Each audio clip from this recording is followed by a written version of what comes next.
ওম শান্তি। প্রাত মুরলি বাপদাদা বলছেন, মিষ্টি বাচ্চারা, তোমাদের ভক্তি তো আত্মা থেকে জ্ঞানী তো আত্মা বানাতে এসেছি। তাই আমরা আত্মারা এখন পতীত থেকে পাবন আত্মায় পরিণত হচ্ছি। আমরা জ্ঞানবান বাচ্চারা সদাই চিন্তায় থাকে যে আমরা হলাম অবিনাশী আত্মা, শরীর হলো, আমরা আত্মারা 84 জন্ম ধারণ করে এসেছি। এটা হলো আমাদের অন্তিম জন্ম। আত্মা কখনো ছোট বড় হয় না, শরীর ছোট বড় হয়। চোখ শরীরের মধ্যে আছে, যার দ্বারা আমি দেখছি আমি আত্মা।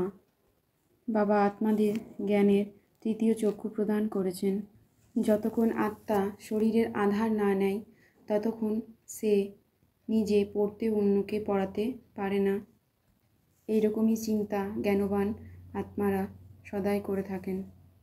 শরীর ও আত্মার মধ্যে পার্থক্য আছে। এই শরীর 5 তত্ত্বের তৈরি একটি বড় পুতুল। আত্মা হলো চৈতন্য, একদম ছোট্ট বিন্দুর মতো স্বরূপ। আমি আত্মা হলাম অবিনাশী, শরীর হলো বিনাশী। আমি আত্মা এই শরীরের মধ্যে প্রবেশ করে পার্ট প্লে করি। নিরাকার শিব বাবা সঙ্গম যুগে এই শরীরের দ্বারাই এসে বোঝান। বাবা আমাদের আত্মাদের জ্ঞানচক্ষু প্রদান করছেন। বাবা আসেন তাই আত্মার জ্ঞানচক্ষু প্রাপ্ত হয়। আত্মাই সব কিছু করে, আত্মা শরীর দ্বারা কর্ম করে। রচয়িতা ও রচনার আদিমধ্য অন্তের জ্ঞান আমরা প্রাপ্ত হচ্ছি এখন। বাদবাকি সবই হলো ভক্তি। বাবা এসে আমাদের আত্মাকে জ্ঞানিত আত্মা বানাচ্ছেন। রামরাজ্যে সকলই নির্বিকারী ছিল, এখন রাবণ রাজ্য সবাই হলো বিকারী। বাচ্চারা আমরা এখন 5 বিকারকে জয় করে মনুষ্য থেকে দেবতাপদ প্রাপ্ত হচ্ছি। দেবতারা সত্য যুগে থাকে, এটা কলিযুগ। এখানে অসুর আছে। সমগ্র দুনিয়া পরমাত্মা দুনিয়ার অর্ধেক কল্প পবিত্র ও অর্ধেক কল্প অপবিত্র থাকে। বাবা হলেন বীজরূপ চৈতন্য, জ্ঞানের সাগর। সমগ্র জ্ঞান যার মধ্যে আছে এবং আমরা হলাম তারই সন্তান, পবিত্র আত্মা। আমরা বাচ্চারা নিজেকে আত্মা মনে করে বাবাকে স্মরণ করছি। আমরা এখন আত্মারা জেনে গেছি যে বাবা আমাদের এসেছেন।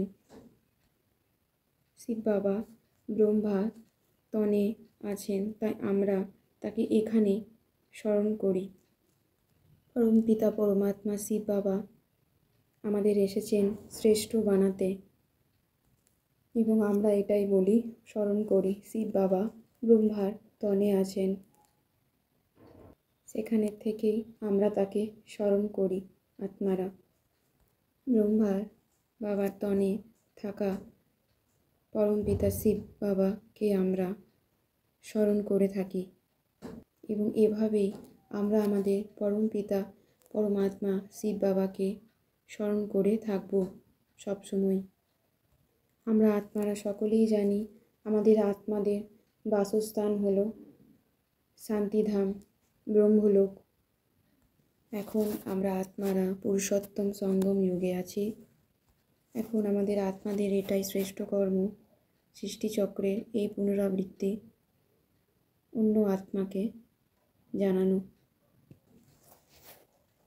শিব বাবার এই আত্মজ্ঞান শুনে আমরা ব্রাহ্মণ আত্মা থেকে দেবতায় পরিণত হচ্ছি এবং এই আত্মজ্ঞান আমরা অন্য আত্মাকেও দান করছি। আমরা আত্মারা অন্য কারো নিন্দা ইত্যাদি করি না।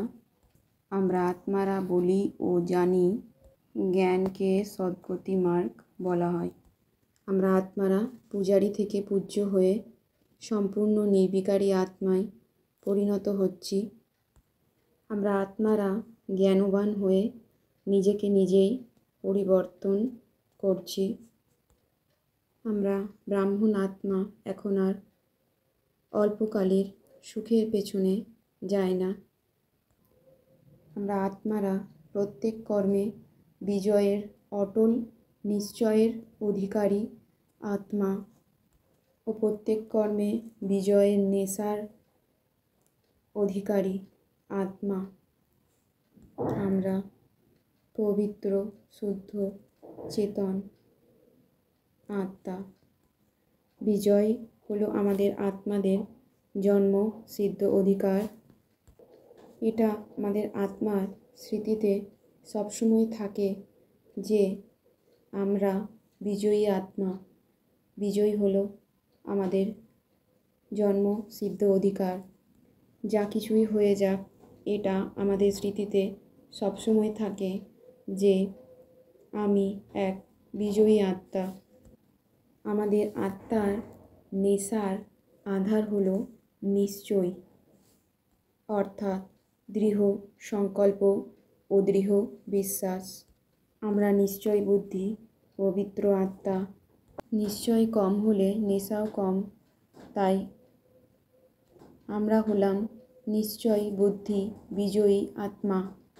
আমাদের আত্মার অবিনাশী বাবা আছেন। তাই আমরা আত্মারা অবিনাশী প্রাপ্তির অধিকারী আত্মা।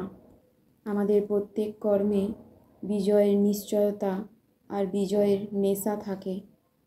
আমরা ব্রাহ্মণ আত্মারা বাবার স্নেহের ছত্রছায়ায় থাকা বিঘ্ন বিনাশক মাস্টার সর্বশক্তিমান আত্মা।